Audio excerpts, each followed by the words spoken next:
That's true. All right, good morning. It is 8:31 on Tuesday, September 9th, 2025. And this is the meeting of the Sandpoint Arts, Culture and Preservation Commission, and we are now called to order. For the record, I am Chairwoman Ellie Sussness, presiding in the White Pine Room at City Hall, 1123 Lake Street in Sandpoint, Idaho. Commission members who are present are Barry Burgess, Carol Diener, Kate McAllister, Rick Decker, William Valentine, and, oh, we forget.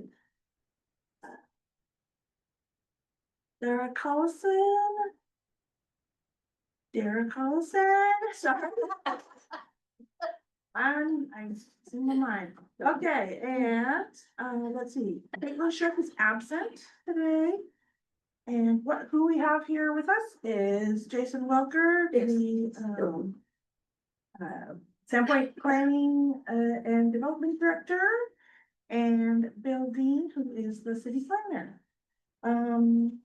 So right off the bat, I would like to mention that the mayor will be stepping back from his role as the acting staff liaison. So Jason and Bill will be taking over that role, alternating as necessary. And just a bit of history before the commissions were combined. As we know it today, both the Arts Commission and the Historic Preservation Commission traditionally had staff liaisons from the planning department. So I kind of feel like we've come full circle now, right? Some of us remember those days. So first up, I would love to have a vote or a motion to approve the minutes from the August 12th meeting. So moved. Moved by Kate, seconded by Carol. All in favor? Aye. Aye. Any opposed? None heard, motion passes. All right, next up is the financial report for our sewer funds. The downtown district has $221,340.32. And the northern district has $119,116.95. And these were taken from the August 5th SURA meeting minutes, so they are current. Are there any questions on that? All right, moving on then. We're moving on to commission business, the arts, and I'm gonna just roll real fast through some of these updates. Just because I want to let you know, a lot of these projects I'm in planning with staff, so there's not a lot of new things this month. The Big Valley Can Wrap selection planning discussion. I'm still working on details with staff. I think we're gonna anticipate that this commission will be the selection panel. However, we did talk about the fact that some of you have kids that may have submitted, so you may have to recuse yourself if that comes to fruition. Do we need to make sure there's still enough commissioners for a quorum on top of those that recuse themselves? I don't know how many are gonna have to recuse themselves? I will. Rick, So that's you're okay? Okay, so actually, I was just. Sounds like no. It'll be fine. Very good. Is there any questions on the Big Belly? Still in progress. That's where we're gonna put them. They're, well, the original plan was 2 cans downtown, Yeah. so Aren't there 2 cans downtown already? there's a lot more than that, and actually we own all of them, so we Yeah. can actually decide where we put them Okay. at that point. Just let me know ahead of time and I'll have Austin pressure wash them from there for application, because they're not all ready. Ice cream Route blow supply dry. too. Yeah, I recommend not doing the one in front of Milk and Coffee. That one is perpetually covered in melted ice cream. It's quite disgusting. Although, I mean, the wraps are nice and washable, so. Yeah, that would give us an excuse to. Maybe you should monster that's got. Yeah. Yeah. Use the design with a monster with ice cream. on it. Yes. That's a good idea. Actually, come to think of it, as a kid, to open the mouth of a monster and stick their ice cream. Pretty perfect. That would be kind of fun. Any other questions on that then? All right, I'm trying to get that going, so. All right, next up is the Lake Pondere wooden sign refurbishment. We probably won't get to this fall. However, it is at the museum and I need someone from Parks to move it to a safe place, and the mayor Is okayed it that. mounted somewhere, or is it just? No, It used to hang at the chamber. I had it around for It's actually laying on its 15 side, years. It's behind the museum. and it's really And huge. it's on its side, it's huge, it's very heavy.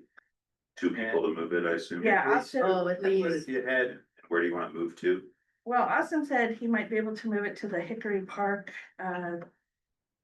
utility building. It might be safer there. But, last time I talked to him, he said he needed at least two people and a bigger truck, so. Yeah, it's huge. Where do you? bigger truck? Yeah, yeah, it's big. We have a pretty big truck. You mean none of you ever saw it at the Chamber of Commerce? I did. Like, I was. It was in the Railroad frame bus. thing. Yeah, gazebo thing, Oh. No. It The was train right there on the highway. yeah. Nobody I saw ever paid attention. Thank you so much. What's the plan for refurbishment? Do you have a team that's gonna do that, or? Well, we'll be developing that plan. We'll probably have a team of commissioners plus some artists to refurbish it. And then we'll need to decide where we're gonna put it and whether that means making a new framework or something to mount It it. won't need a lot, the wood needs to be treated so that it ceases to deteriorate. But the lettering just needs to be painted over, you know, the blue and the white, the colors. It's quite attractive, it's really jumps out It is neat. if you could see it. And where do you envision it living permanently? Well, we have talked about, Will was the one that brought it to our I attention. thought, you know, why not down at the loading ramp or the boat ramp there in the park? You know, they've done some landscaping down there, and you could put it on the metal post. It's got a picture of the lake, or, you know, that's what. There is a kiosk down there already that has, I This is, believe, like free life jackets and some angler Okay. information This down is- there. this is big, it's bigger than this section of tables. That would be its It's out on the side first, but these guys were saying that maybe it'd be too big for It's pretty the big. side of that Yeah. thing. Yeah, cause we had talked about the side of the snack shack too. But I feel like it's too big. It'd be big to go on the side of the snack shack. I think you need to go get your eyes on this thing. Yeah. we'll get our- Yeah, we'll get our eyes on it's it. huge, Jason. It's. You can just walk around the back of the museum and see it, you don't need to check in or anything. Where do you envision the restoration work taking place? Cause if its home is gonna remain in Lakeview Memorial Park, we should probably not move it over to Hickory Park or another place. Like, we could probably Well, we were find a thinking place about, for it oh, under the grandstands or something like that, or. Wow. Or, does the museum have room inside of its container that we could store it inside the container? No, No, and we were thinking actually City Beach is where we were to to show. it. install it permanently. it's worse than installing permanently, it's really, the colors restored. Yeah. It's nice, it's really great. So if we Seems like could- City yeah. Beach would be the most appropriate place. Yeah, right, it's great. You know, I work with U of I and they're really doing things with Sandpoint. So maybe, I know it's far out there, but maybe if I could talk to Will, who's the manager, and see if we can find a place for it. Cause you know, we're doing, a museum in there, All that right, building, right? So it might be kind of a neat place to have it out there. People, but you could maybe store it out there. That's what I'm trying to. right. do for- Although Jason's point is good that we need to keep it, so keep it close. Well, if. Yeah, that's true too. You're right. Do you have, Too are bad. is there somebody interested in doing the restoration, like painting the I the have letters? somebody, We haven't talked to anyone specifically yet, but I'm sure that we can that's have not a that. problem. I mean, I'm interested in helping. If this is something you wanna complete this fall, I would, let's make a plan to do it, and, cause it's fall when we have more bandwidth on the parks team to actually do things like install a sign at City Beach. They'll be over there they're putting a swing set in at City Beach this fall, possibly digging some new sandwich volleyball courts this fall. So we're gonna be over there with equipment, doing some small projects with the parks guys in the next couple of months. If great. we wait until next year, it won't be until next fall, because come. The parks guys are super busy through the 4th of July, and then it's playing catch up from there, so. If it's something you wanna try to do this fall, let's work on getting a volunteer to do the refurbishment work. And rather than shuffling it around from park to park right now, we should probably do that work where it is. And then just have Austin move it to where it's going to be permanently. I don't know if it's gonna work where it is though, because it's literally just leaning against the Okay. building. So If you wanted to come in and could do it in a day or two, I think the museum wouldn't care. It's if a little hard to see there. It's sitting behind the museum. You can't, leaning against the trailer. We need to go look at it, yeah. If you put some tarp down and go paint it, I don't think we care. Yeah. So if you wanted to do it there, but the wood, it's dried out, needs a coat of something, stain and maybe some plastic something. And then you can just look at it. It needs a little bluer. It's got some color. Yeah. I don't think this is a huge project. Oh, Can we just plan it right now? Sure. Yeah, you see the right volunteer if you have someone in mind. I already have a volunteer who wants to paint it, Oh, okay. an artist, great volunteer. oh, So why don't I go ahead and get a hold of her and. tell her to go look at it. It's fine. Yeah, that's what I'm gonna do, Museum.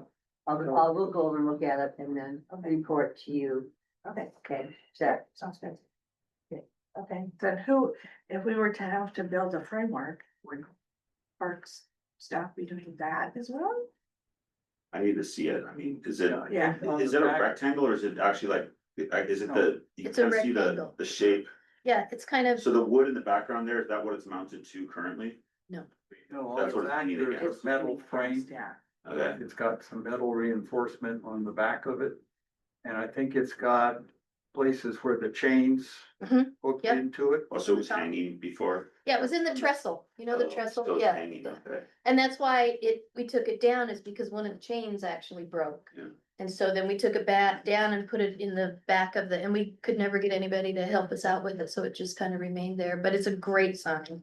Does it make sense to hang it or just post? Put it right up against Put that. it on a post. Yeah, rather What? than. Concrete, steel, piece of extra steel being bolted. That'd be something simple that doesn't need anything elaborate. It really. I It's couldn't believe, cool. I was so glad we grabbed it. Yeah, I didn't do it, yeah. I do wanna look and see if there's any possibility of it mounting to the wall of the snack shack, if there's any place along the outside of the snack shack that might be the easiest option, just from having a structure to mount it to already. as how's opposed the to building integrity of structure. the walls? Because Is it that that would be heavy? the, oh, it. Hold the wall. I gotta see this thing. You wanna do that in this meeting? I'm gonna buzz over there on my bike and have a look. Yeah. Yeah, because originally when Will brought this, I actually superimposed it on the very south Yeah. wall of the snack shack. And I mean, it would probably fit there, it would be big.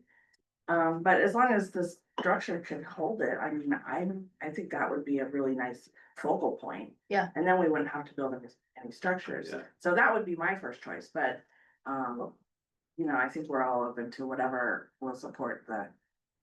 Yeah. the size of it. Yeah. I mean, the chains that held it, the links were. Yeah, they were. Yeah, you'll have to see it. You can better make it. If Bill and I can pick it up, I'm pretty sure the snack shack wall can hold it, so we'll go look at it. Let us know if you can pick it up. If you can't budge the thing, then we'll have to have a plan B. Okay. I think the snack shack, I went and looked at that too. That was our original thought, we put it there, cause it's kind of cool, it's old and it's wonderful. And I think it fit there. I think it would look great and it's. So you text me and tell me you can look at it. Yeah, Does anybody know the history? of this? it. It was donated to the chamber, like, oh my gosh, maybe 30, 40 years ago. I mean, Yeah, it's It's- been there since I've, yeah, it's been there a long time and I was there for 14 years, so. Trying to remember, I wish I could remember who donated that, I'm trying to, I'll have to look at it, I'll try, let's see if Yeah. I can find who did that, please. Right. Is that a fish in the Yeah. corner Yeah. there? So that looks like it needs to be kind of painted Yeah, again as well. That's, I mean, Yeah. it's faded. and it's rainbow colors, yeah, So I'll get the artist out there, then come and report to you guys. okay. It'll look really cool I'm if gonna it gets, do if it. you get the right I'll artist paint to it. do the Yeah. refurbishment of it, it'll look really cool. I mean, neat to have that at St. Beach. I'm sure I can get her, I said she'd do it for us. Okay, Is that the long bridge up there? Where the paint's missing? Or is that just the Oh, paint's missing? It must be bridge, yeah. Yeah. Yeah, Yeah, cause it's Bottle That's Bay. very cool. Mhm. very nice, okay, so we have a plan, we're all gonna check in with our people and you guys are gonna. If we touch it. Okay. All right, sounds good. All right, moving on, let's see. Jesus. The street lamp banner program, I'm getting with the city staff to talk about what an RFP looks like. So we're still in progress on that, and then down to number 6, the Cedar Street Public Art Commission planning discussion. I kind of wanted to just kind of piggyback on.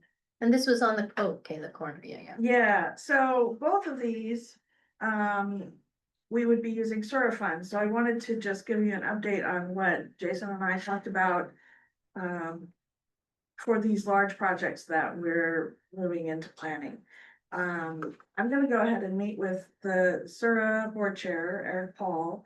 And eventually probably the entire SORA board to make clear our processes, going forward for larger expenditures, because we haven't done this yet under this administration. So I wanna make sure we're very clear on how to proceed and how the SORA board wants us to proceed and how. The administration and council and staff wants us to proceed as far as like procedures, so we're not. Spinning our wheels, we wanna be as efficient as possible with everybody's time. And make sure we know what we're doing before we even getting too far into the planning, so. So what is the procedure now? Like I said, we haven't done anything with, this administration, so I'm not really sure, that's why, I mean, in the past, we have. Carol or I had brought a project to the SORA board and gotten their sign off, they're usually very. Right. They love whatever. Yeah, cause I sat on Presented. Sura for a while and, Yeah. yeah, you just. And come just before like us we and- used to do it. Yeah, yeah. But I just wanna make, and then. Usually, do we go to council then to, Well, it's your money. I mean, that's So the we art. use, okay, Yeah. so that's how we did it before.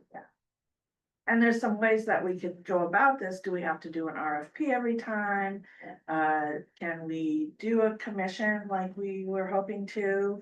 Without an RFP, can we just buy art outright? I wanna make sure all of that is clear before, proceeding, Right, and 2029 is when Sura phases out, correct? yes. Yes, Joe? So we need to spend that money, so. Yeah. May I ask you, is this art gonna be on the structure, or is this gonna be something that's in the public right of way?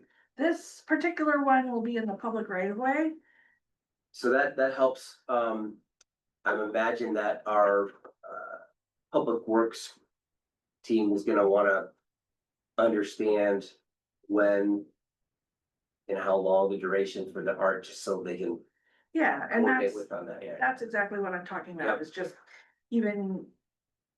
Developing procedures Yeah. that make it easy for everybody to know what's going on once we get a project going. This particular corner, when it was built in 2019 or 2020, they did reinforced concrete.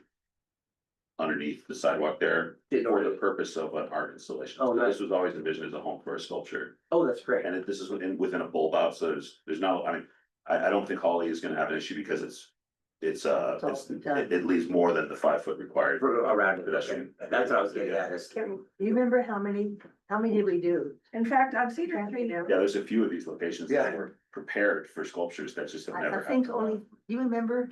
I think only Three, three out of yeah, three. yeah. Think we should probably check that out. I think we did. 3 or The back. there's three, and I know exactly where they are. The next block down, it's on the opposite side, on the Yes, hospital okay. side. On, northwest Okay. corner, and then down, across the street from the Connie's entrance is the third one. Okay. And the commission was involved in that first phase of revitalization, and that's why we have this there, so. Because we've always been anticipating this, so we're excited to get going on it, actually. Yeah. So is there any other questions or comments or suggestions as we go forward, speaking with all of the entities involved to develop these procedures? Job. Thank you. And I may pull in some people for our work team if necessary, just to help out with that. And even go present with me to sort of things like that, so. You might want to talk to Mira and Sabella again also. Oh, yeah. Okay. That sounds good, all right.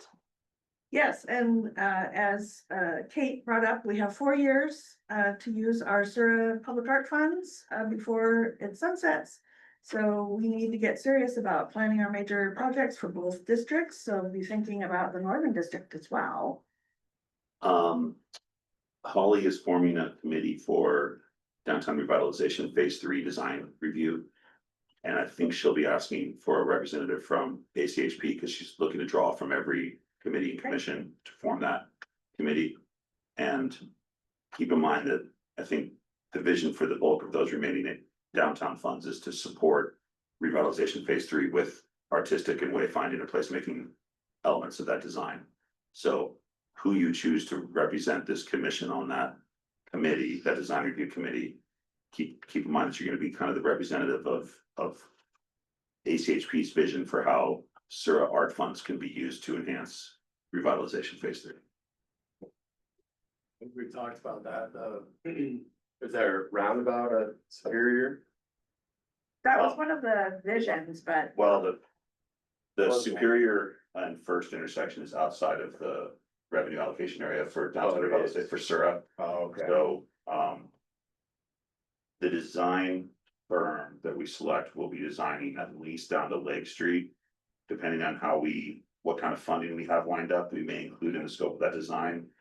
The First and Superior intersection, but that funding for that part of the scope would have to come from outside of Sura. Sura goes right down to the corner of First and Superior, but not out into that intersection as far as where we can spend that money. The mayor has myself and our new project manager, Rachel, looking into community development block grants, which are $500,000 grants from the Department of Commerce. And they have a whole downtown revitalization category. So we're looking at a couple years of $500,000 grants to support downtown revitalization for those components that aren't included in Sura. That makes sense? Yeah. So possibly design of the intersection of First Superior and then put towards construction of the intersection in the future. Cool. Yeah, because that's really the gateway into town. So, Why not? It's very important, yeah. and I don't know if you remember from the downtown waterfront design competition. They did end up showing quite a few of the designs of showing the gateway section there along First, where it's at, could be determined, but yeah. All right, any other questions on that? When you talk to Eric about this sculpture, was over second and Cedar, ask him about procurement.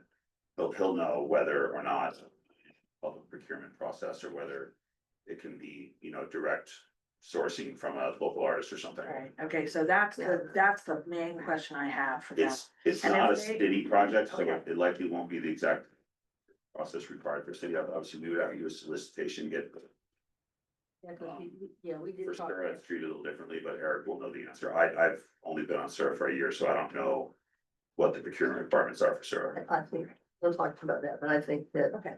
I love art, I don't think they like local, you know, if we go out, Yeah. just ask a local artist, whenever we decide to do how handle that. Be nice to local, because the money's coming for, you know, for the mayor. That was here, so be nice to have a local artist do the piece, I think. Yes. And just so everybody who's new knows, Carol Diener was the chair of this the art commission for many years. And so many of the artworks that are downtown were headed up by Carol, so thank you very much for all of the work. And again, full circle, Carol's with us again, Thank you. doing the good work, so thanks, Carol. All right, so now we're on to the scuba sculpture relocation proposal, and I don't know anything about this, so I think Jason's gonna tell us. Do you guys know what the scuba sculpture is? No, That right there. Oh. Until 2 weeks ago, it was the wood, with the old tree that had been carved into a scuba diver with his two flippers up in the air. It was literally right outside the window here. Yeah. Yeah, you'll not notice some fresh sod that was just. Did you saw it down? Oh, you got it, good, got a picture. No, I didn't saw it down, it was like, you could have pushed it Oh, off no, with my really? finger when our Did guys you eventually get took it rid out. of it? So that is now down at City Beach, just being stored Okay. along with the lifeguard stands down at City Beach. Months ago, well, actually, just in August, the original sculptor left me a voicemail saying he was concerned about it toppling over. And if we were interested, he would fabricate a base for it to be reinstalled somewhere. So I, asked the mayor what he thought. He said, well, bring it to ACHP, see what they think. So here we are. It's in decent shape. The base was all rotted out, so it's gonna need to be trimmed off at the base. But I could call the sculpture back and see what he can do in terms of fabricating a base for it. And then I was thinking maybe a City Beach home would be more appropriate than Yeah. outside of City Hall.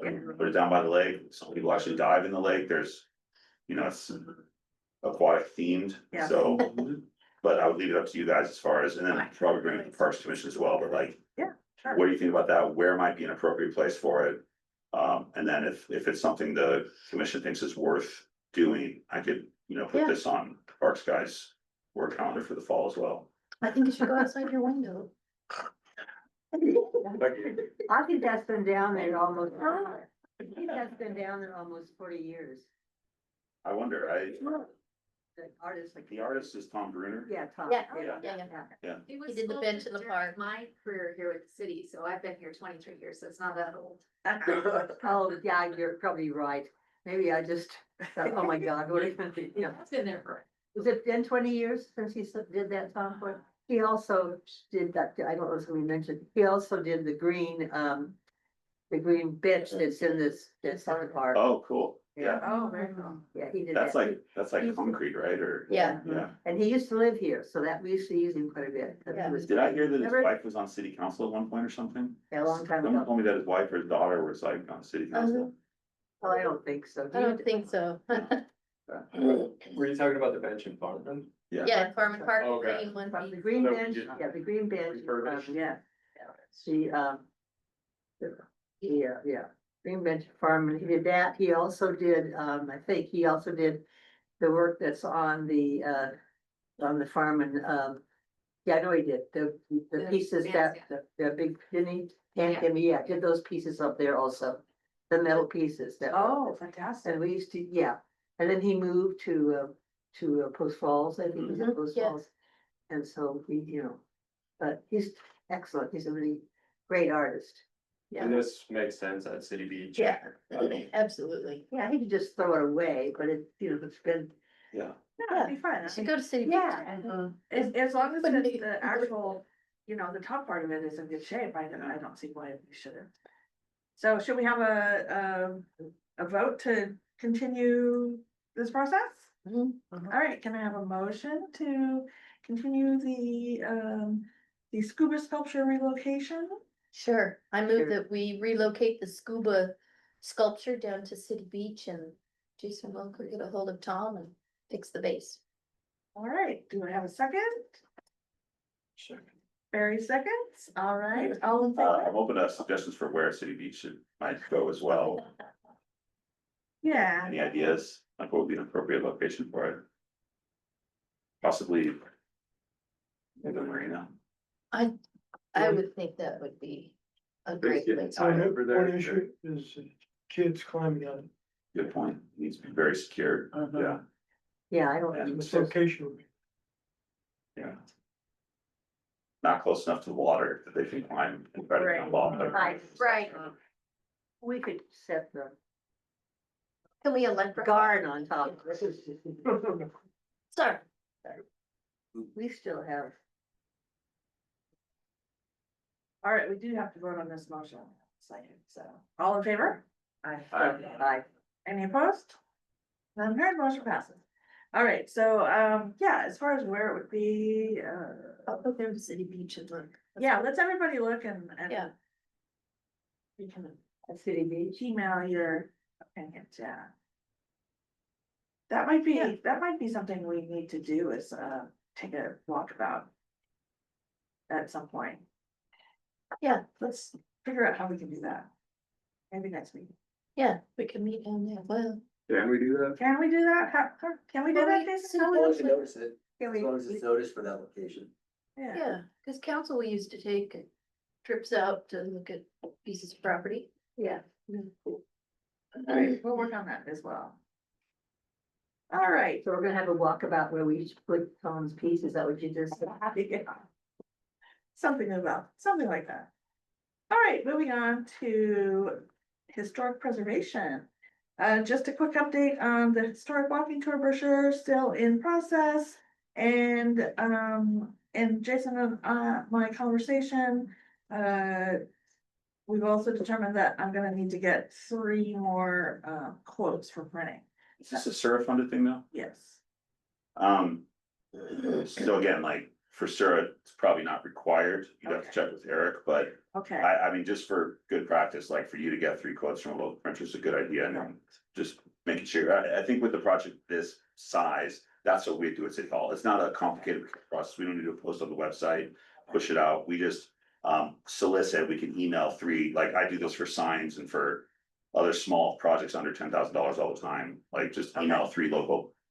Businesses and say, hey, give me a quote for, I need 15 signs. For, dogs must be kept on leash or something, and then I'll go with the lowest quote, I get the 3 replies, so I recommend doing that, just because you're gonna be. A better steward of money if you show that you try to get more Right. quote. So if you've got one from Selkirk Press, maybe reach out to a couple other local printers. And now that I'm thinking about it, because I wasn't on the Historic Preservation Commission, so I'm just, figuring these things out. They used to get donations as the funding for that project. This is the first time we've had Sura do it, so the fact that they were spending their own money, I think is the reason that they could just go to now that I'm putting 2 and 2 together. It did not go through. So does this brochure not have any advertisements in it though? No, it does not have any advertisements. It's all paid for by Sura. Okay. So that's, again, figure out exactly how we're gonna do it appropriately. Right, any other questions on that? All right, we'll just keep moving on that. Well, this brings us to, number 9, which is intro to historic preservation tools across the region, and Bill Dean, our city planner, is going to talk to us about that. Thank you, Chair. Thanks so much for the opportunity to sort of, what I'm gonna liken this to is basically a kicking off of an effort that, I've been told by council and mayor as the number 1 priority to address the commercial 8 district downtown and historic preservation. So, just by really what I wanted to do is, when I was asked, okay, what's gonna be the title of the agenda item? So, well, we might as well talk about what historic preservation is, and then as soon as I put that title in the agenda, I started doing a little bit of research and realized, wow, this commission's actually done a lot. So, what's in front of us in terms of what I'm gonna describe as sort of a next step to put in place some regulations and rules to help this community preserve its heritage, is actually a fairly discrete exercise. So what I want to do this morning is just basically, number one, just introduce myself. I've been a city planner for about 30 years. Got a master's degree from the University of Arizona. I've been involved in all kinds of city planning efforts, from growth management to looking at historic preservation down in Panama City. I've been involved in you name it. There's a lot that comes across your desk when you do this for as long as I have. So what and another thing I want to say is just, wow, I'm so impressed with the work that's been done already with this commission and the city, and perhaps your predecessors as well, in terms of the framework for how to preserve and enhance, namely what I'm seeing is efforts downtown. And I want to share with you a little bit about where I think the next step is, because there's a lot of work that you've all been doing. There's a lot of foundational work in the comp plan. There's work that's been done with the state. What I'd like to do is share with you about how you go from aspirational comp plan designations and historic preservation minded policy development into actually how that manifests on the ground in terms of ensuring that when the built environment responds to property owners wanting to either build a new structure up or modify a structure, how does that actually work? You know, what is the city's role? What are the tools we have in the toolkit to ensure that this commission can ensure that what's being done is befitting, given that policy context we have in the comp plan? So I just want to share with you a little bit about what I actually think it's a fairly discrete exercise. I'm going to be honest with you, there's so much work that's been done. What I think needs to happen is this huge leap into the zoning ordinance. And that's the piece that's been missing. And the reason why I say that is because no buildings anywhere, I don't care if you're in Texas, I don't care if you're in Vermont or California or here, nothing just springs out of the ground. You're always getting a permit and you're having to demonstrate compliance with some written rule, some value expression that finds its way into a code. Okay, and that's just how the system works. No building just springs out of the ground. It's always because it's followed some rule, right? We don't have a lot of visibility into those rules and how they work. And I want to kind of demystify that for this commission and share with you how I think we can add some things into our zoning ordinance, namely Title 9.1, Title 9.9, and also Chapter 8, the building regulations. I've done some preliminary work looking at this and said, I think what this place needs is, number one, a conversation with you about the formation of an overlay district that actually it would be identified on our zoning map. That's number one. And I see we have in the comp plan the boundaries that this commission or your predecessors have acted on, a boundary and an expansion of a boundary over time. So a lot of work and dialogue and knowledge and community understanding of that is already in place. What's missing is, how do you connect that to building permits? How do you connect that to development permits? It's just not there. So anything that happens downtown now is going to just happen in accordance with the rules around the books. Even though you have something in your comp plan that says, gosh, this is special, it should be protected, we should further fuss over this. Unless it's in your zoning ordinance, it's not gonna happen. It has to find its way into your zoning for it to be meaningful. And let me give you an example.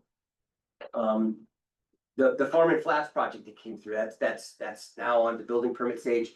When that project, let's say, for example, was within the boundaries of what's identified in the comp plan as your historic boundary. If that project had come, as it came forward, what a staff member is going to do is they're going to look at that application, they're going to compare it to what's in the zoning ordinance, and you're going to basically find code compliance. There's not a ton of wiggle room in the zoning ordinance to deal with architectural features. There's some, there's actually better than a lot of codes. Even a single family home that comes forward, just getting a building permit, there's some things in the code that deal with garage widths and some penetration patterns and things like that in the facades. There is some that's in there, but it doesn't rise to the level of what I think the comp plan speak to in terms of preservation. So when that building came forward, it was a fairly discrete exercise. Do you meet setbacks? How tall is it? And the few things we have in the code to address architecture, we used. And the only thing that's in that code, the one thing that's in there, and there's only one, is a statement that says development needs to be compatible with its surroundings. Now that is pretty loose, right? And thinking in terms of private property rights and the city's role in establishing rules, that's a tough dialogue to have. We used it, I think, effectively to improve the building from when it was originally submitted.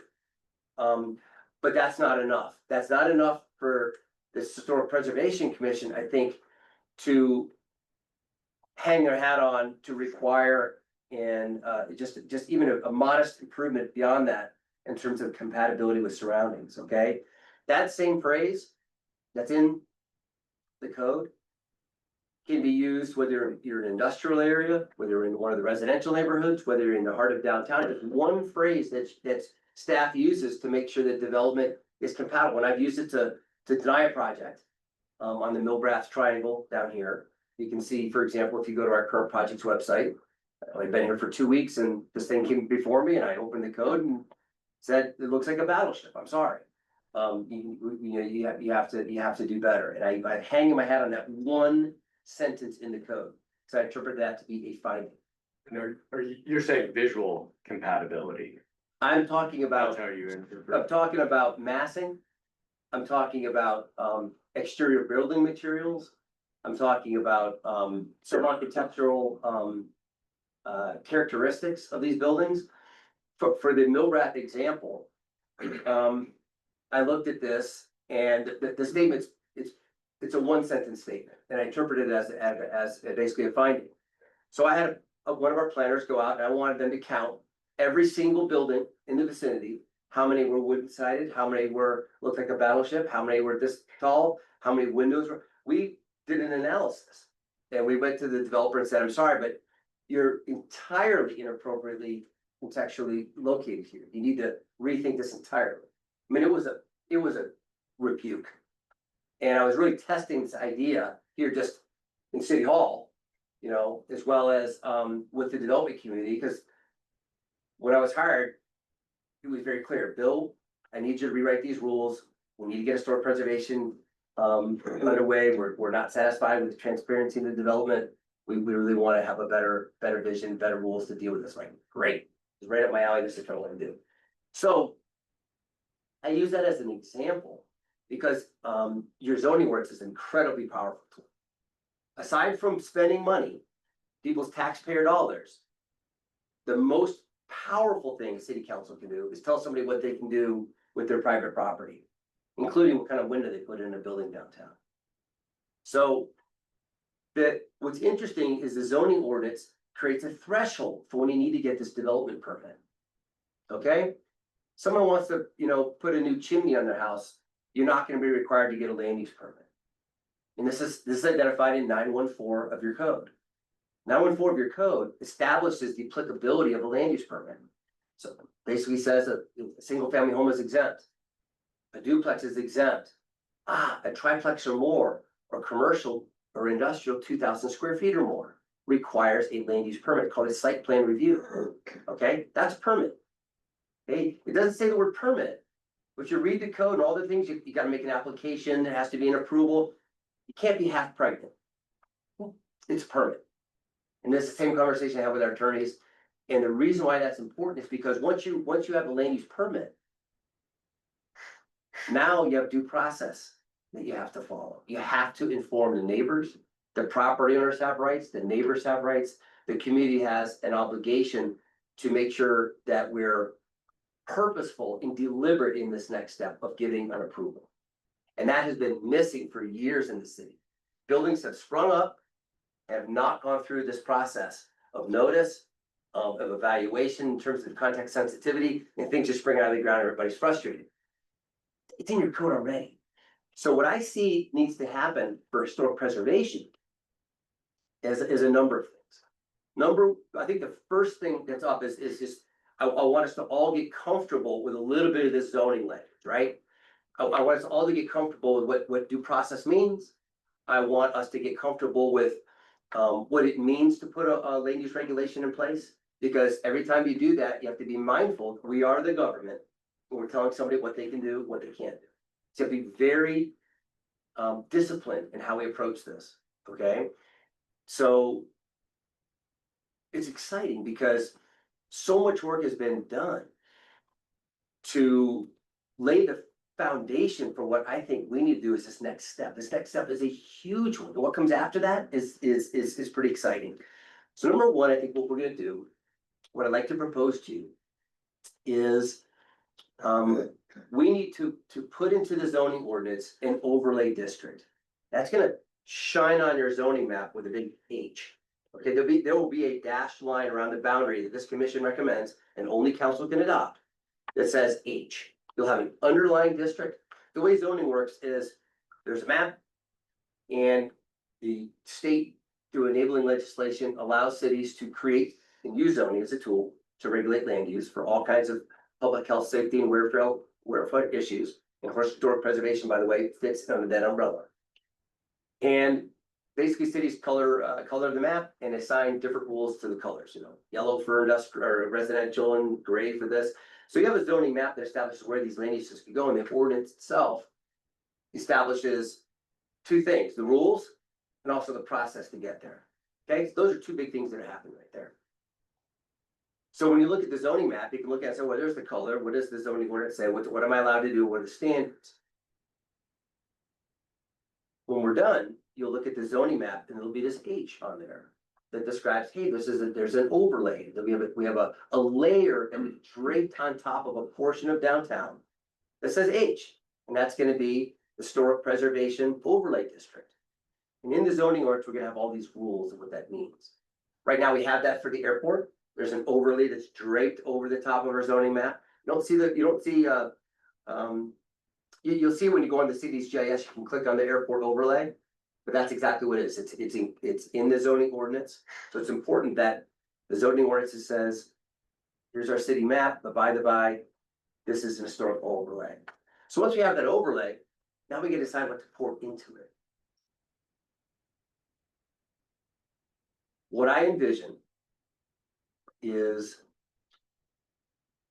in addition to the current threshold for what triggers a land use permit, like a site plan permit. That's a pretty high threshold for historic preservation. There's not a lot of vacant parcels downtown. You're not gonna see something get necessarily torn down every day and then rebuilt, such as gonna trigger this permit. But rather, within the district, there's gonna be a special set of rules. And the term, I'm sure you're familiar with it, that is used nationally and is specifically identified in the Idaho codes, is what's called the certificate of appropriateness. So basically what we want to do is we want to establish in the zoning ordinance that you're in a special place. The purpose of this overlay is going to be to achieve these things. We're all going to write together. I'm going to give you a draft and we're gonna fuss over this language and until we're happy with it. And then if you're going to do changes to buildings or new structures, you're going to have to adhere to a set of guidelines that this commission will also develop and fuss over that will reside outside of your zoning ordinance, but the zoning ordinance will refer to it. Now, why do I say that? Is because your zoning ordinance really shouldn't have a bunch of architectural standards in terms of, you know, what types of window treatments and things like that baked into your code. It should be incorporated by reference. You want that to be easily manipulated without having to go through multiple hearings to change that. You want that to be, adopted by council resolution and incorporated by reference. Okay, that's the process. The code is going to say you're in a special area. You have to get these permits. These are the technical guidelines themselves. The code will establish that indeed you need to have this permit. In order to do that, I have to rewrite the entire zoning administration chapter. I've got to rewrite Title 9.1, and I have to edit heavily the building title in our municipal code. So I've got some work to do, but I've been thinking about this for months. This has been on my mind for months. And I'm finally being freed up with some time that can actually start. And I think for this to be meaningful for you, what I'd like to do is bring you a draft of what I understand to be the boundary. Okay? And then what we're gonna the hard work we're gonna have to do is decide what rules make sense for buildings that are within this boundary. In terms of, the rules we like to see adhered to in terms of architectural standards and things like that. The process that people have to go through, that the property owners have to go through in order to obtain these permits and things like that. It's a lot of work. But boy, oh boy, there's the foundation we're standing on is fantastic from what I can see already. In the end, to give you a little picture of what I think the picture of success would be, say somebody comes in on First, on the east side of First, and wants to do a remodel to the facade. They would, even if you don't trigger a land use permit, you would be triggering a certificate of appropriateness. No building permit could be issued until this commission has approved that certificate of appropriateness as to the quality and character of the materials that are consistent with the policies and the rules and the guidelines that we adopt. That's the picture of success, right? Nothing's gonna happen until that happens. And along the way, we're gonna have some great spirited discussions about building heights. And that's gonna be a really biggie, right? But I will say, just looking at the boundaries from what's in the comp plan, the western side of First is not included in this. And I just want to be very, very frank and clear, that is going to be a very difficult discussion for our city council. Because of the costs associated with redeveloping buildings that at some point are gonna fall in, like we have the 2 holes in the ground already, right? So being outside of the boundary of currently of the historic district, it is important to be thinking about because it's across the street. So we have to ask ourselves some tough questions about that, because there will be, if not through the work that Historic Preservation Commission, this ECH Commission does, then it will be done by your planning commission and city council in terms of overall regulations outside of historic. Now, one last thing is, in as much as we're gonna be adopting in the zoning ordinance an overlay and pouring it in with these rules, I also envision outside of this historic boundaries, a separate sort of downtown design and guidelines. It may not be necessarily historic or go through this commission, but otherwise just a set of design guidelines that help us create architecture that's befitting and develop that's befitting of this unique area that's downtown. One big criticism I have of Sandpoint zoning right now, in as much as there's some things I really like about it, you've got 3 flavors of commercial zoning, commercial A, B, and C. Someone please tell me the difference between 3, because there is none under the code. There's one land use category that's different. There's so few rules that are different, it's almost identical between A, B, and C.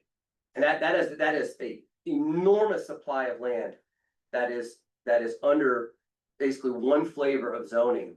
And what we're gonna try to do is say, well, first of all, downtown special. Second of all, historic super special. And we're gonna have these other rules. So I don't think I'd even be able to have this conversation, but for the work that's already been done. And honestly, it's the piece we have before us may be difficult, but it's not nearly as difficult as what you've already been through. In terms of creating the boundary and having this dialogue and having a policy structure set up. The fuse has been lit. Hey, this is important to us. Let's see if we can get these things on the book so that when 2026 rolls around, the second half of 2026, we've actually got some standards in place and you're reviewing things before people turn, storefronts into stucco storefronts. Amazing. I have a couple questions. So there was work done on an overlay with Jennifer and Heather. I think they started working on an overlay. I don't know where that went. It didn't find its way. Okay. All right. And then what about properties thinking about CJ Davis? Would that be excluded or would he be grandfathered in not to have to comply with the historic overlay? So where's this property? Davis. He's The not in the hole in the boundary. ground. I don't believe he's within the boundary. The boundary I saw didn't include anything on the east side of First. Huh. The one that's in the comp plan that was adopted last July. of a year ago, July. Yeah, cause why would it be left out? I'll have to clarify. Cause those Well, are. that's historic a huge buildings on deal there. because amend your comp plan is a major undertaking. And it's, Yeah. that's just, 14 months old. Mhm. So that, when I look at the comp plan, my career, this commission has spoken, this is what it is. But we'll take a look and see where, And then infrastructure wise, though. They could still, cause there's, as you noted, there's still a lot of old pipes and things under those buildings, so those wouldn't have to comply with. With the historic, right? I mean, you could insides of upgrade buildings, those. the insides of buildings, this zoning is not gonna touch. Okay. That it's not, we're not gonna get involved in that, and Okay. subterranean infrastructure, and infrastructure is a completely separate matter. Okay. What these rules are going to be, it's gonna be about predominantly the visible built environment. Mhm. And building height. All the things associated with architecture that you're trying to preserve, and further. Cause if we have another frigid winter, you'll find out about downtown. Oh, yeah. No, I understand, but these are rules that are, this is not a public works thing, this Share is, the Zoom invite with me. you have the boundary there. Well, we have our community advisory committee identified historic downtown, and then we have the National Historic District. And the properties south of the Canada on the east side of First Avenue are not in the National Historic District. Yeah, so let's throw this on the screen if we can, because I wanna share with you. If everything is special, nothing is special. So we have to be, we can't have one flavor that you paint over the entirety of the commercial area in Sandpoint. And I see these boundaries as, the areas where we need to focus our energy. Be able to share with me the invite. Yeah, just. You did. So far, what I'm saying, does that make some sense? Yeah, I think my block this is the Arts Commission as well. And, the question I ask is the visual compatibility, and you basically answered yes. Yes. Yeah, Because, two buildings can be compatible, Mhm. not work against each other. That's right. And look completely different. Yep. Right? And then the other thing, like, would the Canada be built? If we put these restrictions back in the day, why would we bring in Spanish architecture? Right? So are we restricting it enough that there's not creativity and? Great question. I think what that comes down to what the guidelines say. The zoning ordinance is gonna say, you've gotta get this permit, you're in a special area, these are some basic height and bulk restrictions. But the guidelines themselves are gonna speak to the vernacular that you're interested in preserving. Cause I think that the height, that's easier for me to wrap my head around. Where the art side of it. Yeah. Are we limiting it that? That's something that we don't see right now, but in 20 years. And this it's is a big something you go, guys, right? you will tell me, and your opinion will go to council. I know what you're saying, but when we do art in the town, it goes through all this whole process, so I would think it would also, we're not gonna put something on a building unless it gets approved, that would not, go along with your,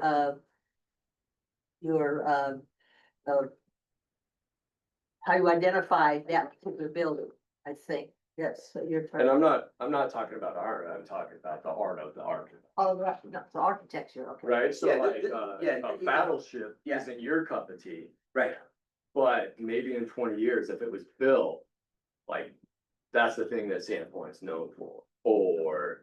I guess that's where, like, I kind of butt heads with myself. There's a difference, right? So the policy structure I read, and it's been adopted, presumably by vote of this commission, as well as city council, is that this effort is primarily about the preservation and furtherance of architecture that's compatible with this historic downtown. So as a commission, you're gonna have to ensure that the guidelines that you recommend council approve have sufficient detail that you achieve good outcomes, but you don't limit things such that nothing can be built unless it's one thing, and I don't think that's what this place is about. So these are not my, I'm just the scribe. You will be telling me what these are. And I will bring you the guidelines to look at, and you'll be telling me, let's edit this, let's edit that. This is gonna be a work product of this commission. I will be the scribe. And you will be, your recommendation, when we're done, we'll go to city council and say, this is what the historic commission believes is appropriate for guidelines to preserve what the comp plan identifies as eating, preservation. Now, there's also, keep in mind, what is preservation? There's this lock it in amber. Yeah. Or the continuum of allow some, modern expression of what Sandpoint's history, Are we not living in history right now? that's right. So exactly. So we're gonna have that conversation. Locked in amber is locked in amber. You go to some places back east, in Boston and Cape Cod, and you can see some things that are locked in amber unless you forge that hinge, from, what I mean? I think I do. You have a video of it being banged out on an anvil, it's not gonna be approved. That's a level I don't believe that the comp plan speaks to. Well, there are restrictions, is he gonna? So this is what you're talking about. Is the darker area right in there, That area, that eastern block of First Avenue. Further south. So, further south, yeah. yeah, and if we look at the previous page, it's actually a little easier to see the green outline excludes the buildings So south of the Canada. one of the things that I wanna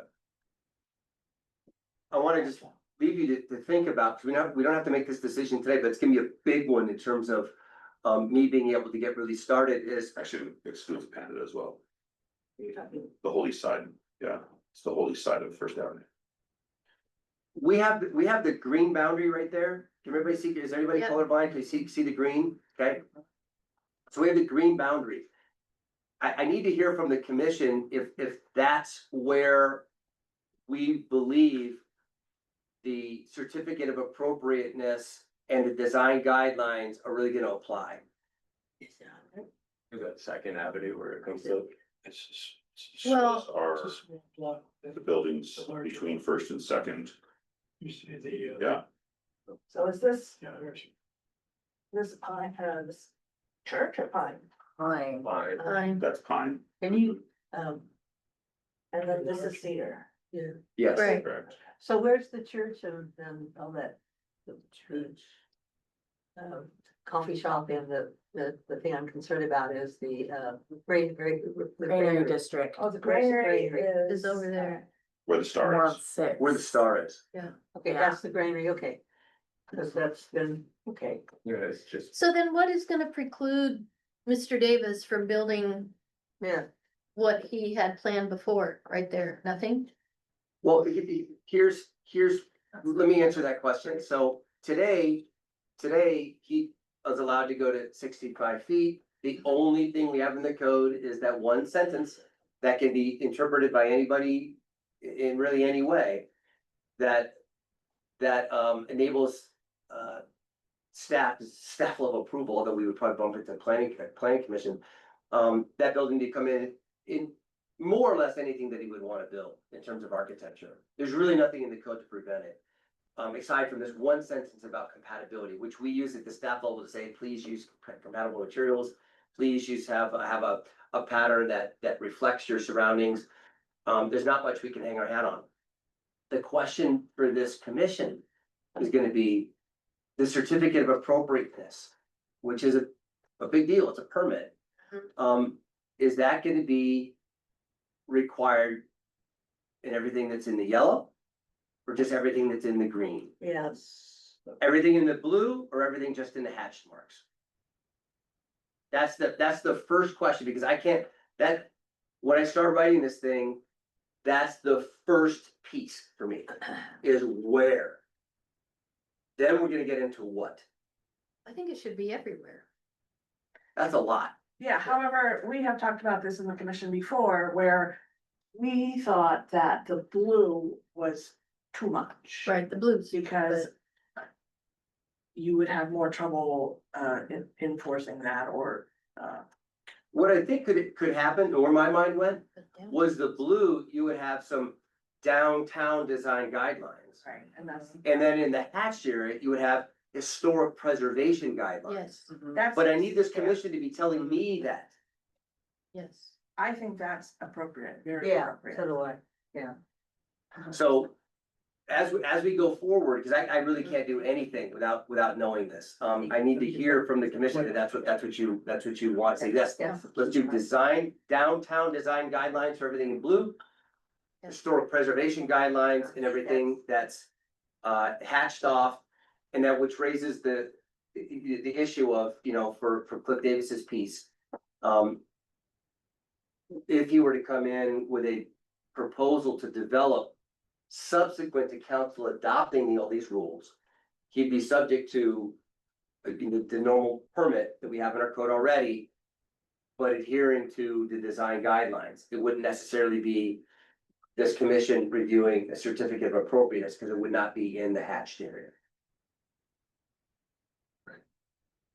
Just looking at this map. Why do you guys think the only property within that historic district on the east side of First Avenue is the Pan? Why wasn't the 2018 recommendation to include the entire, because this map came from this commission in 2018. Why wasn't the entirety of the east side of I First don't know, I Avenue wasn't included? on it. makes I wasn't on. Why would you But, split the street? well, what do we know about the buildings on the east side of First? Is there a single historic building on the east side of First Avenue besides Cedar Street Bridge and the Canada? Or what is there to preserve is my question. Yeah. There's nothing historic to preserve on the east side of Right. First Avenue. Every one of those buildings is built in the 70s Right. or later, or has burnt to the ground, or has been. Did it meet the required threshold in order to be called historic? The Pandit is the only historic building on the east side of First Avenue. So to apply historic preservation guidelines when there's nothing to preserve besides the Pandit, it's tricky. Where's the bridge on this? The bridge is, The bridge is right where that little. Yeah, the Cedar Street Bridge is not included here actually, because that was Right. also built in the 1980s. yeah, right, But I so, guess to your point, you're talking about what to preserve, but then we're also talking about ground up. You can have Bill's distinguishing between downtown design guidelines, which we already have in our code. There are things like, Some stuff. it's very mushy, right? Only 15% of the exterior can be made of metallic material or something.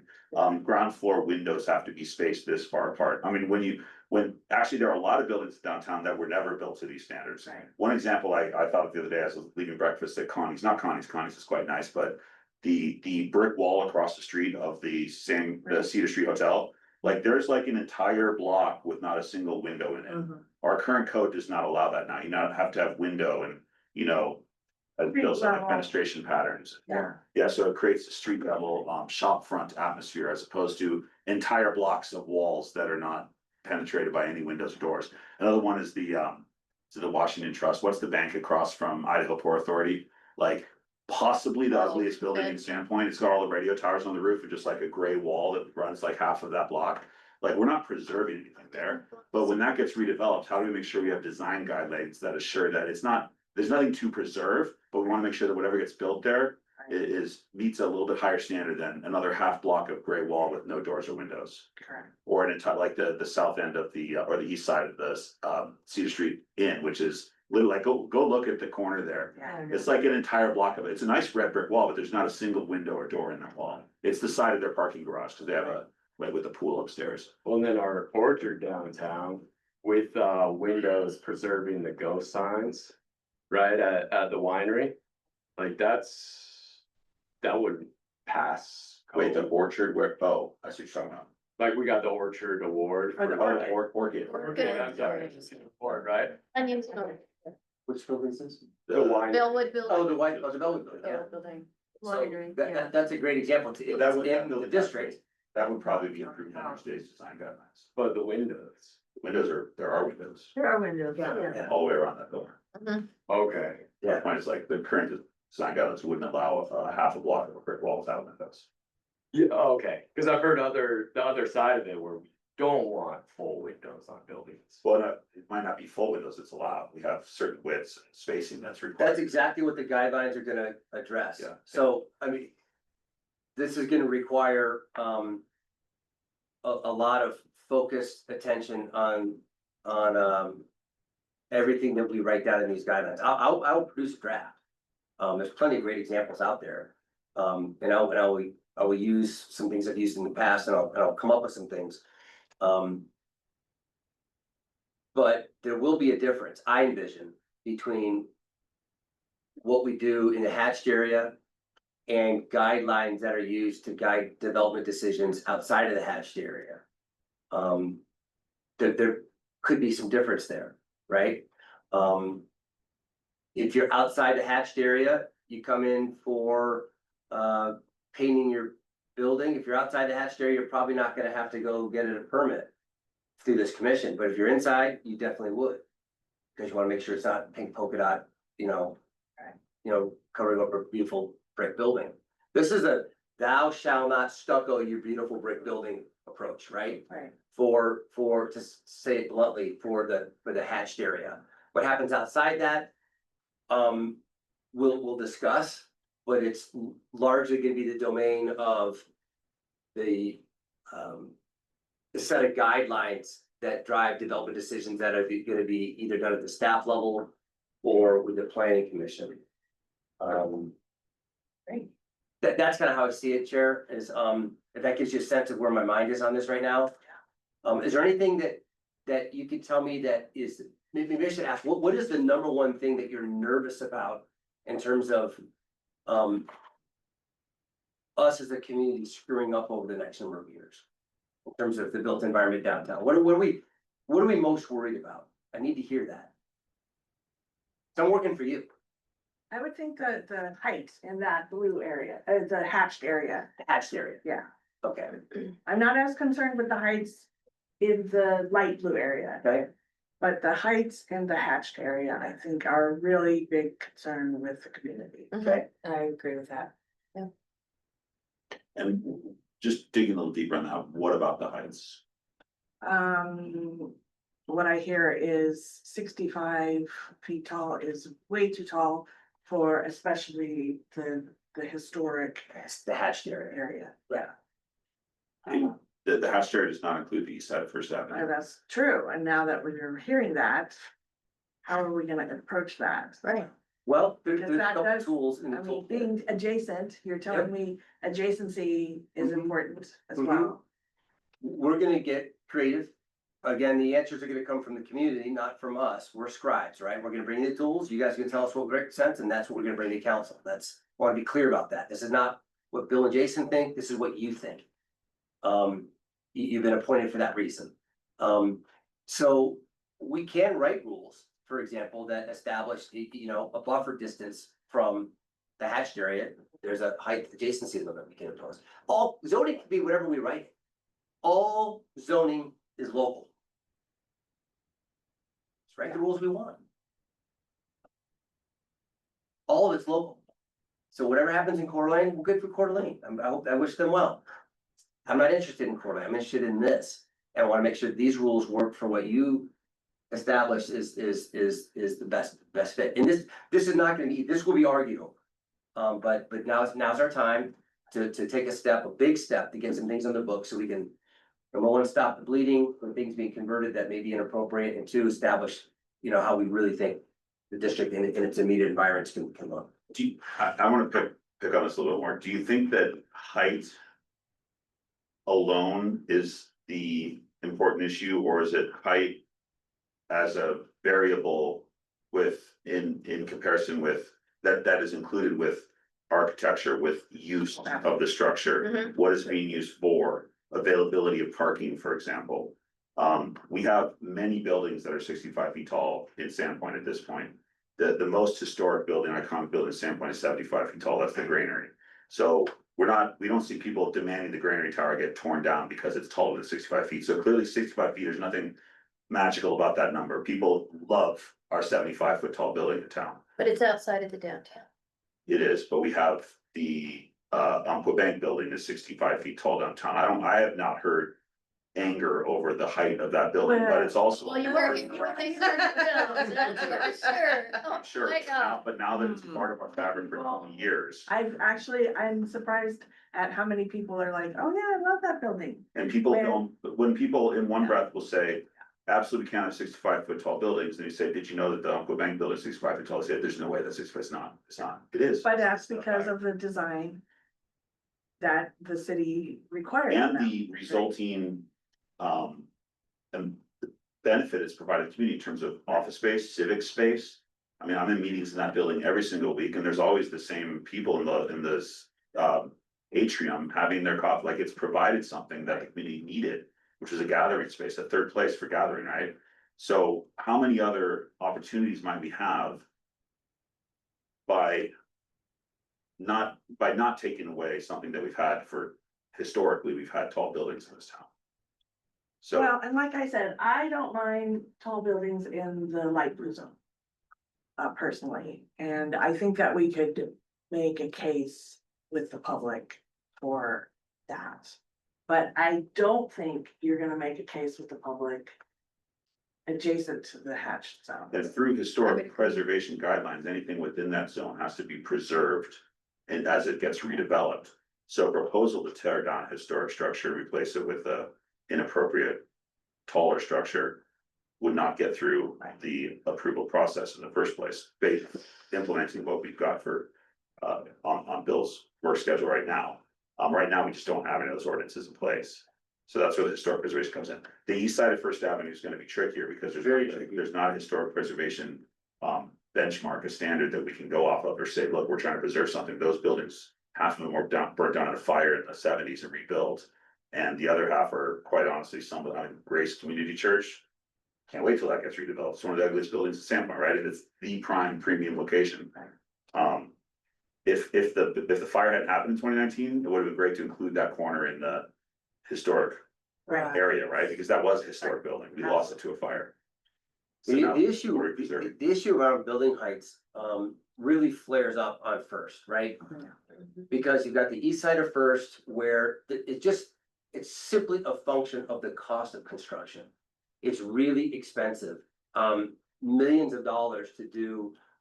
Well, I've been told lots of numbers, but the most recent numbers I've been told are, it's a 7-figure endeavor to create the footings to support a building that across the street doesn't have to deal with. Well, honestly, that's why we've not had to deal with this yet, right? Because That's right. it's just cost prohibitive. But now, what's happening now is there's a fascinating amount of large, big development interest in Sandpoint. I mean, our calendars are filling up with the hotel, some things down in Superior, other projects in the blue area. It's just, there's a lot of interest. That it's not just a phone call. People hire architects and come up with concepts and come in and meet with us and they show us things, and there's a lot. And so I think that the one difficult aspect is going to be, what do we do with the east side of First? That's gonna be very tricky. And you'll hear things like, oh, you just killed all investment, or it's too tall, or you're gonna have the spectrum, right? It's either gonna be, you've killed it because if you don't go 600 feet, you can't build anything, and if you keep it at 2 or 3 stories, it's gonna sit vacant forever. So that's gonna be a really hard thing for us to get our hands around. But also because it's on Sand Creek, isn't that one of the issues too, is that it's hard for them, that's the additional Yeah, cost? oh yeah, to build, Mhm. you build a block away, you don't have that cost. Right. Just in the foundation, you can just do a normal sort of construction technique. If you get it built on Sand Creek, you've got a lot more expense. And the expectation is you need the leasable square footage to make up for it, right? Which means you go up. The city's done all kinds of things to try to, spur investment, no parking, for example, things like that. So your land is dedicated to surface parking, things like that, but make no mistake, these property owners have told me personally, unless I go 65 feet, it is going to sit vacant as long as they own it. That's, I think, some anxiety that we feel in the planning team is, I mean, my personal, like, before I retired from the city, I want, 30 years from now. I wanna see these holes in the ground filled with something tasteful and helpful. Right. You know, of great value and beloved by the community. But talk of reducing building heights will prolong the period of time over which those will remain behind plywood walls. And as much as we love the history museums, you know, display on a plywood wall, I'd much rather see a beautiful building there. Right. So that, like, that is a real threat.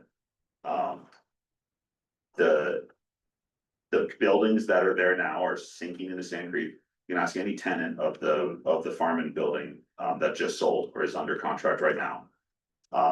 Yeah, it's sinking. It's not salvageable. It's going to be torn down in our lifetimes.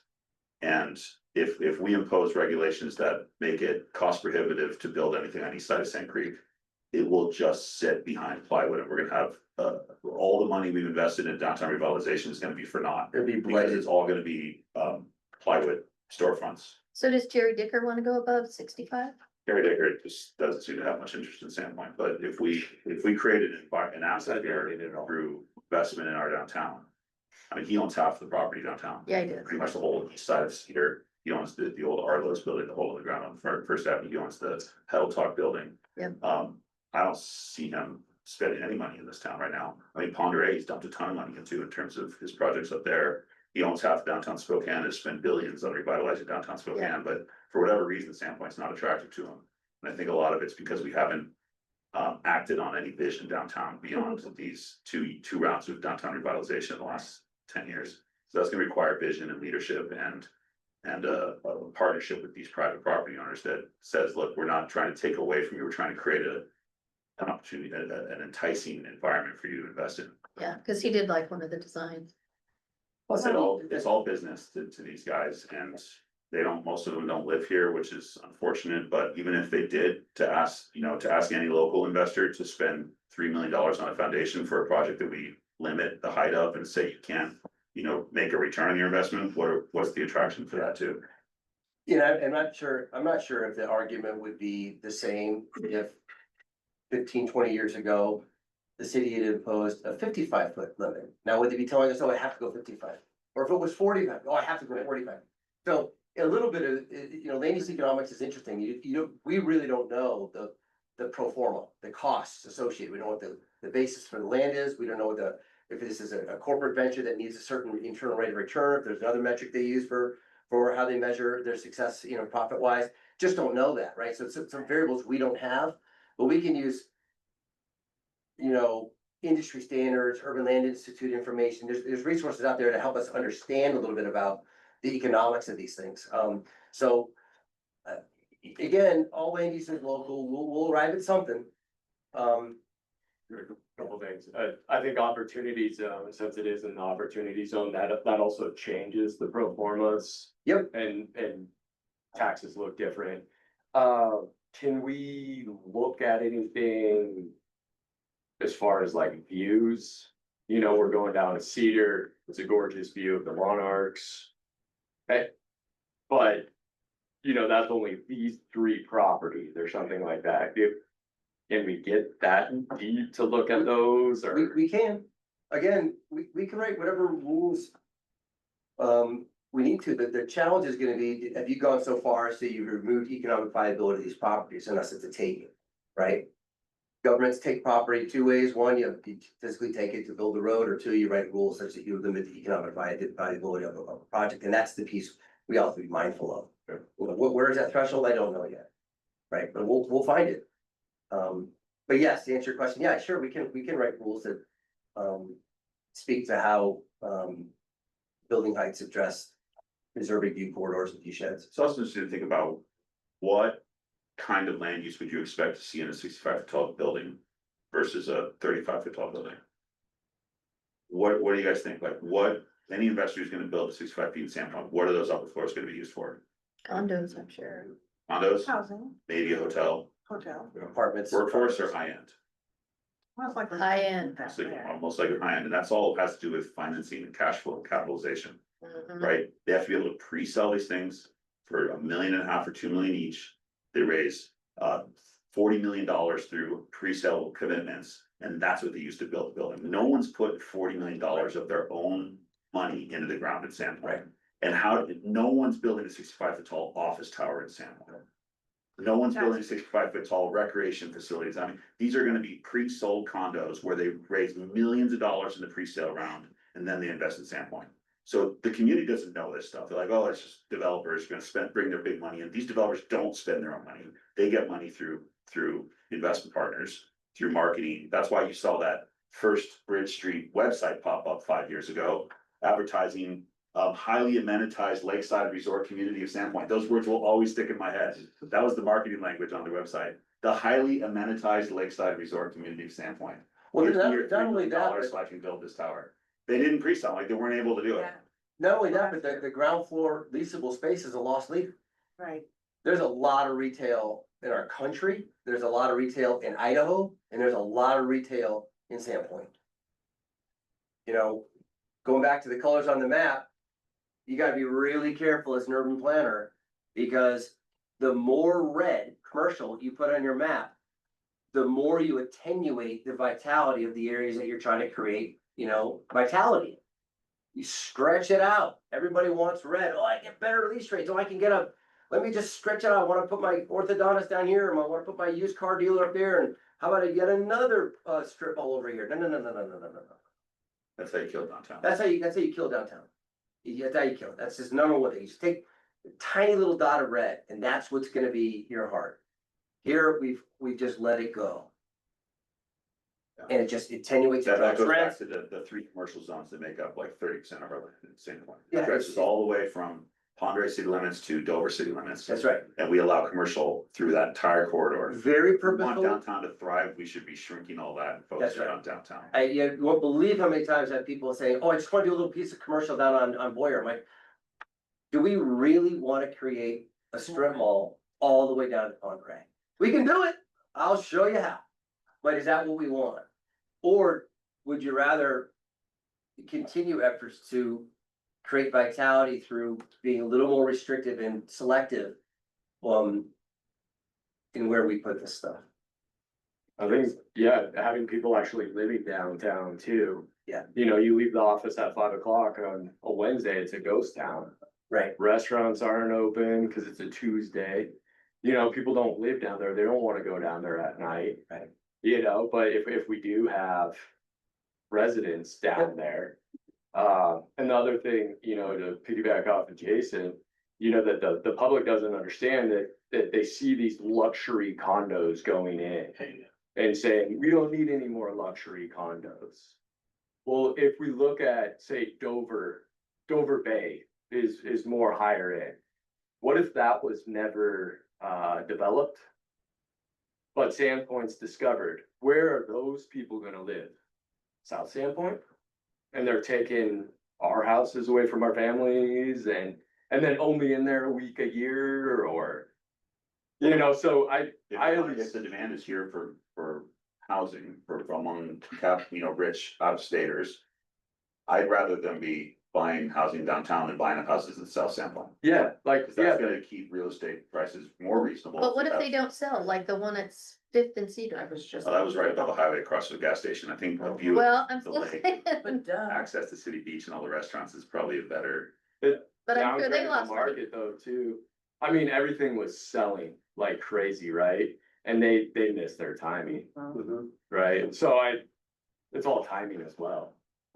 But I don't, there's people in Sandpoint that wanna have an urban feel and look out and see a gas station, but look up and can see everything that we have here. They don't wanna mow a lawn, they wanna go out and play. You know, so I don't look at those as like garbage.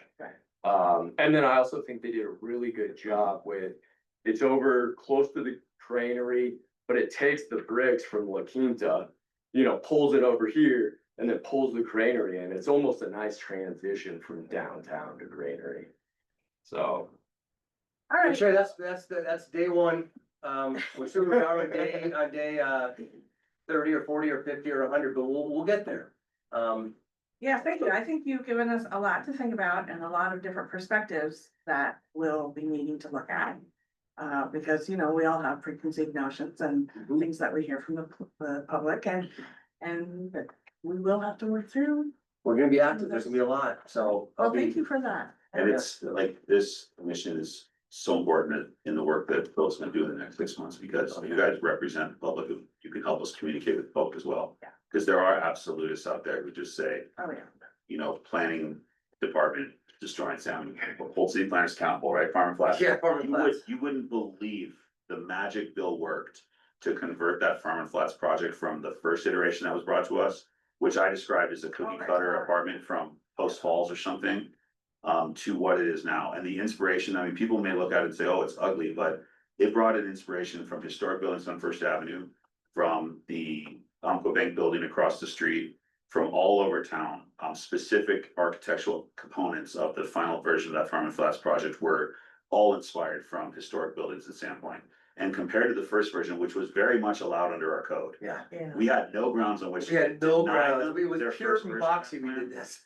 It was just like, hey, let's see if we can get these, and I said to Bill, let's see if we can get these guys to build something that looks more like Sandpoint. And the iterations that they brought forward over several weeks, it literally went from a cookie cutter apartment building that you'd see in Post Falls Mhm. to something that people still hate, but it's close. way better. You know, it's all Way about- better than it would have been. about relationships and communication, so I appreciate that about you guys. These Is are there the apartments on quickly Church Street that a are. next step that we need to be thinking about, or are you gonna bring that next? I would just appreciate if you guys were to think about what I've said, my door is open if anybody wants to just, have additional conversations. I have got a lot of code work to do before I come back and share with you kind of where I wanna start putting some things. I'll be bringing you a draft. Kind of midstream of kind of where things are, it's a lot of work, I have to rewrite entire chapters of the zoning ordinance to make all this work. So. Okay. I'll be bringing you guys something, plus I'm just really antsy to get to it, it's on my mind for a long time. Yeah, So- we're anti too, we're. So we have a busy excited fall to and have winter. you be We're a working busy on fall and winter, so thank you so much for your time today. that. Thank you. Yeah. Thank you. All right, good conversation. All right, so there's a Oh. couple other things I wanna get to. What do you think, Jason? Did you have something? Oh, no, I just realized I mentioned the Citizen Advisory Committee earlier, and I didn't realize it was item 12 on the agenda, so sorry about that. I just wanted to give a quick update on the second walking tour that we had. We had 20 in the July walking tour. How many do you think we had in the August walking tour? More or less, Much more. much more. We had 50 people drop Yeah. into the August That's awesome. walking tour. And It was awesome. Bill I was was there there. and Eric was there. So it was fantastic. Michael always does a great job. We probably could have split up the groups, however, it was windy and noisy downtown that day, so, We'll have to get We more of chose our not to theater do that. to do it. but I ordered one of these, which is a personal, amplifier, Oh, so. good. We're set for next time. Yeah, that was great. That was really fun. So, I think getting, the word out next year, we could probably schedule more. So, because people are really interested. And I think that was all I have for that. Any questions on that? We'll just, probably on our work teams, we'll work on, fleshing out some of those architectural details and getting, a plan to do those next year. All right, then Excellent. moving on to the election of vice chair. So we might table this because we're running a little late now. But I did want to tell you, 2 years ago, I ran for council and I lost. That's all right. I continued on with the commission. That was great. And I considered running this time, but, because we're coming into this important time, especially with the historic preservation, I decided not to run and remain with the commission for the last 2 years of a term. So, I'm happy to do that, and what I would ask is, I need somebody to step up as vice chair. So that we can really maximize this last 2 years that I have on the commission and make sure that we can keep this commission going in a smooth, efficient fashion onward into the future. So, like I said, I think we're gonna table that today. Happy to. Caitlin, are you, Yeah. you wanted, okay. All right, I have well, more free time. we have volunteer, There you go. vice chair. I move there anybody else that wants to volunteer? Anybody else? I don't have any- volunteer? I don't want to, I I don't just have wanna any free give time. somebody a shot. That was very nice of you. Okay, well, Carol Diener has moved to nominate Peyton Calister I'll as second that. vice chair. All right, Rick has seconded. All in favor? I, Any opposed? None heard, motion passes. Congratulations. I'll be retiring soon, so. like, Awesome, all right. We're gonna, oh, that'll be great. Great team, Well, I have awesome. my own consulting company. Yeah. I'm retiring from real work. All right.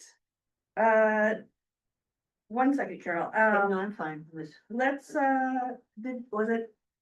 was it in reference to the vice chair? No, Okay, it's done. all right. Number 12, then, the Downtown Revitalization Phase 3 Citizen Advisory Committee, what did you want to talk about? Just that Holly's looking for a representative from each commission. So this might be an opportunity to nominate someone to represent this commission on that committee. Is there anyone who would want to do that? I'm happy to do it, if no one else wants to. I would like to do it. I am a property owner downtown as well. I don't know if that helps or hurts. So. But I'd love to do it. Awesome, would love for you to do it, but do we need to, it says it's an action item, is it required But to? you might want to have the commission All right, make a vote to appoint. does anyone want to make a motion to, I move we appoint Rick Decker as our revitalization person for the advisory committee. very good, is there a second? I second. Barry seconds, all in favor? I, Any opposed? Excellent. None heard, motion passes, awesome. And I will let Holly.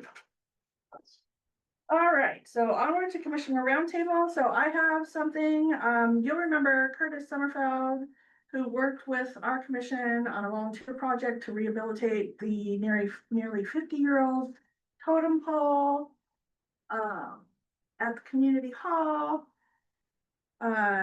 He worked with us, the Historical Society, Heather, and he restored the artifact with help from local artists.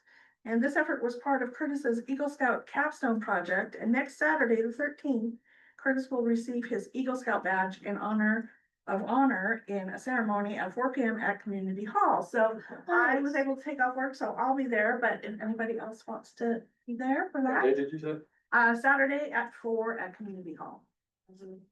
I sent an invite to that to the whole council and the mayor as well, so. Great. The mayor and Deb have both replied tentative. Oh, great. So Okay. hopefully we can have some electeds there too. That'd be awesome. But if you're there, that's great. The grandmother called me Okay. and I spoke with her. And I said I would do some outreach. I think did I include you on the Yeah. invite as well? Yeah. So, Yeah, thank you for that. yeah, she just wanted somebody from the city there. Yeah, So, perfect. Might be the only one, but there's likely to be at least one council member. for the Wonderful. mayor. It's a great achievement, so, and he did such a wonderful job, so. Yeah. Very good, all right, is there any other, items that commissioners want to chat about? Just downtown Saturday at the Hive. There's I think it's the Roots concert, which is like our local rock stars and musicians. the song, is it the songwriting? Yeah. one?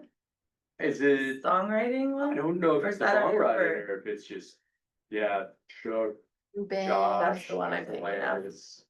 Oh, fantastic, So yeah, see Saturday, an Eagle Scout and then go there you yeah, go. Taking that. head downtown. Very cool.